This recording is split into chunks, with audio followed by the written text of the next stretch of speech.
যোৱা পৰহি মই ফেচবুক লাইভত এটা কথা উল্লেখ কৰিছিলোঁ যে অসম চৰকাৰৰ তৃতীয় আৰু চতুৰ্থ শ্ৰেণীৰ যি পৰীক্ষা হ'ব তাত আমি লোকসেৱা আয়োগৰ আৰ্হিত প্ৰিলিমছ আৰু মেইনছ আমি অনুষ্ঠিত কৰিম।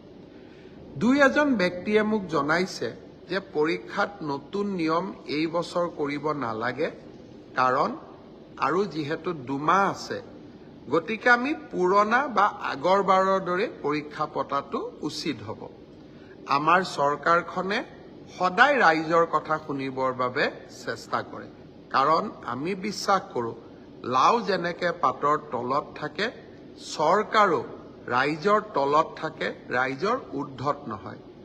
যিসকলে মোক এই পৰামৰ্শটো দিছিল, দুই এজনে অলপ গালিগালাজো কৰিছে আৰু কিছুমানে ভালকৈ পৰামৰ্শটো দিছে।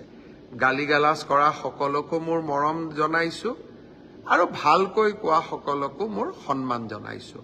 আপোনালোকৰ পৰামৰ্শ অহা 2-3 দিনত আমি বিবেচনা কৰিম আৰু যিহেতু পৰামৰ্শটোত মেৰিট আছে যে হয় 2 মাহ থাকোঁতে পৰীক্ষাৰ পেটাৰ্ণ এটা সলনি কৰিব নালাগে, বিষয়টো আমি ডেফিনেটলি আমি বিবেচনা কৰি অহা 2-3 দিনতে আপোনালোকক ইয়াৰ সিদ্ধান্তৰ বিষয়ে মই অৱগত কৰিম।